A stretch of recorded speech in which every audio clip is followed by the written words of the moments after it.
Y en este sentido le agradecemos que nos tome la llamada a el director ejecutivo del Centro de Estudios Espinosa Iglesias, Roberto Vélez. Muy buenos días, director. Gracias por tomarnos la llamada en este viernes. Muy buenos días a ustedes. Saludos a todo su auditorio. Pues, director, es una encuesta, pues sí, preocupante, un panorama preocupante, sobre todo porque estamos hablando de que 8.1 millones de mexicanos, nada más en la primera quincena de abril, podrían haber perdido el empleo. Sí, mira, es un ejercicio que llevó a cabo la Universidad Iberoamericana a través de su Instituto sobre Estudios de Equidad, el EQUIDE. Ayer nos tocó comentarlo, los resultados, y efectivamente uno de los resultados más llamativos es este número de millones a los que ustedes hacen referencia, que es un rango que va de 5 a 8 millones, que tiene que ver con los que han perdido el empleo, pero también a los que han, entre comillas, mandado a descansar a su casa, ¿no? Entonces, eso lo que te muestra, por un lado, es justamente el tamaño del choque al que nos estamos enfrentando en términos de posibilidades para la población de contar con ingresos, y por el otro lado, pues obviamente, cómo se está reduciendo la actividad económica, ¿no? Y entonces esto nos pone una situación complicada porque, además de que los trabajadores están perdiendo sus trabajos, las empresas se están enfrentando a una situación complicada que se puede complicar más en las próximas semanas.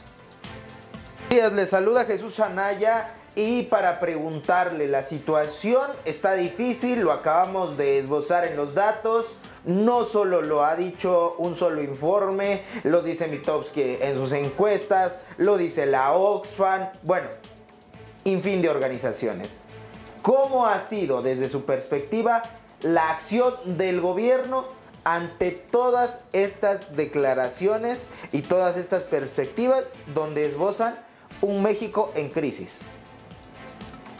Bueno, nosotros desde el Centro de Estudios Espinosa Iglesias, junto con varios especialistas, desde hace ya prácticamente un mes o más de un mes, hicimos un llamado a las autoridades en el sentido de que es necesario hacer un esfuerzo mayor en términos fiscales. Ustedes recordarán este discurso del presidente López Obrador el 5 de abril, donde hizo un anuncio sobre distintas medidas.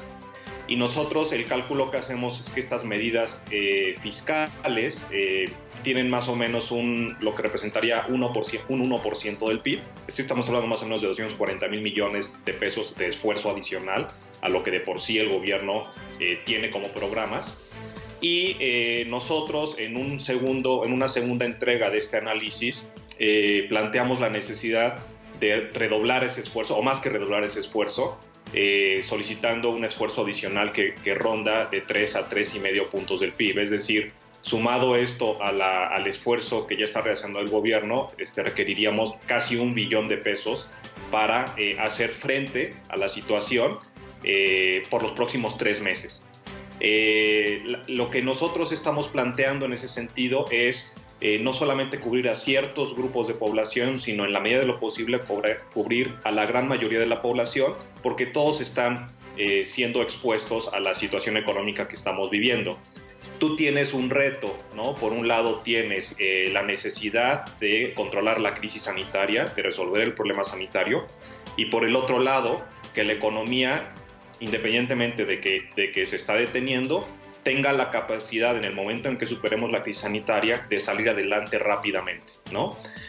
Nuestros cálculos nos indican que necesitamos cubrir a los desempleados, porque no solamente tienes a la gente que ya está en la parte baja de la distribución, sino tienes gente que está perdiendo el empleo, y tienes dos tipos de empleado, o sea, tienes empleados formales y tienes empleados informales.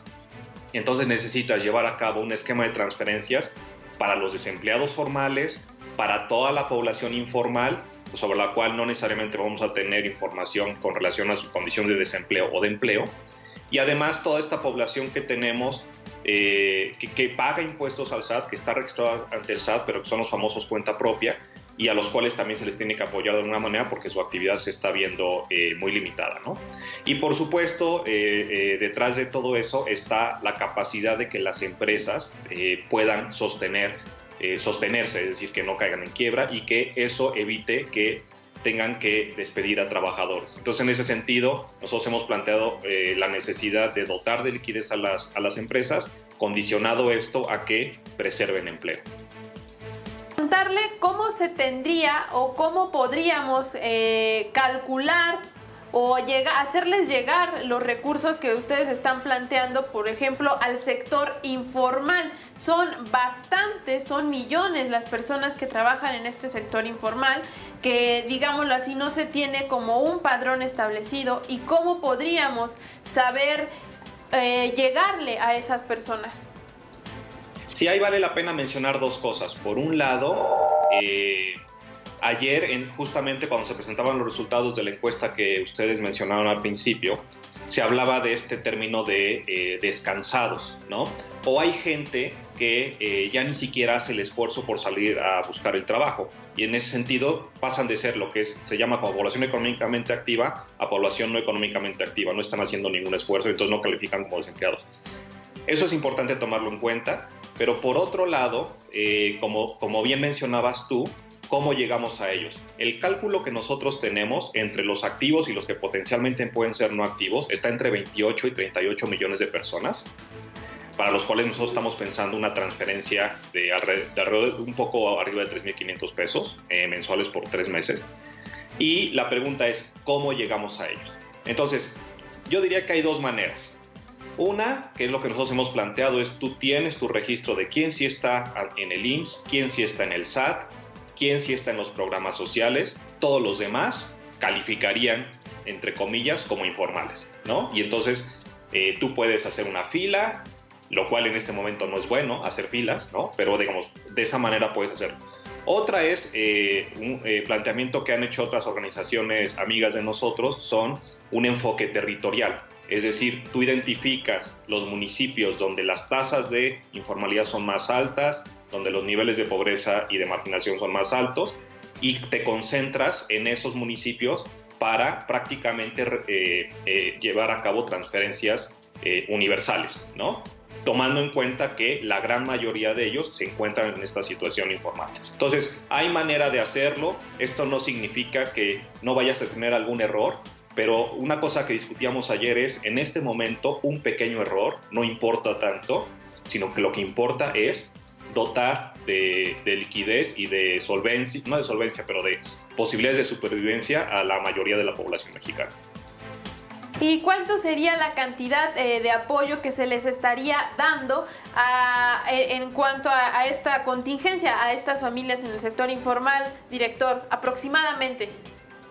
Nosotros desde el SEI estamos planteando este monto que les decía de 3.500, 3.700 pesos mensuales por 3 meses. Hay otros, por ejemplo, en la encuesta que ayer se presentó, se habla de las necesidades de supervivencia, de salir con el gasto al mes, más o menos en 5,000 pesos.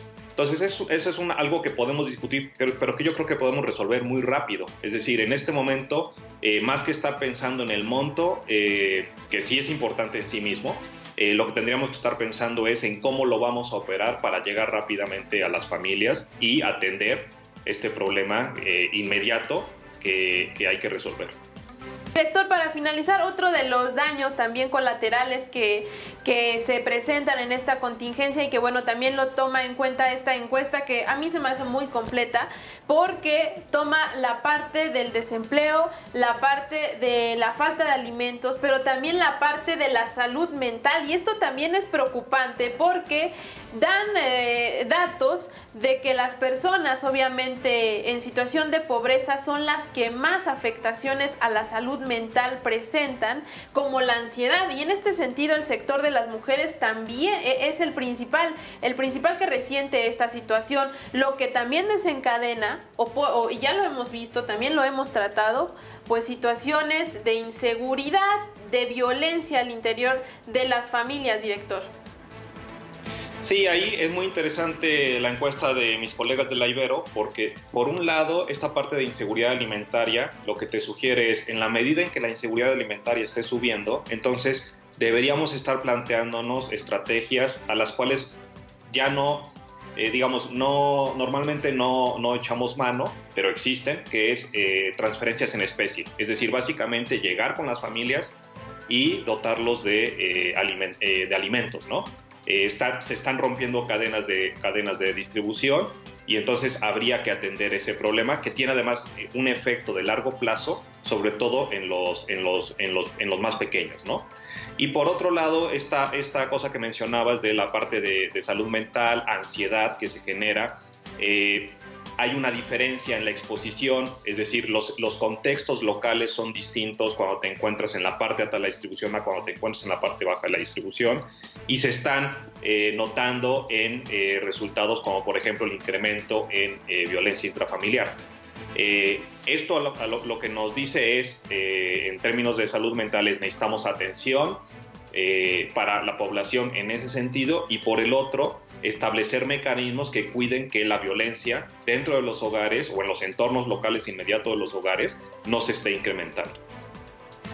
Bueno, agradecemos su participación. Muchas gracias por tomarnos esta comunicación y esperamos tener pues una próxima plática, charla sobre cómo va actuando el gobierno y cómo se van presentando las distintas situaciones. Claro, con muchísimo gusto.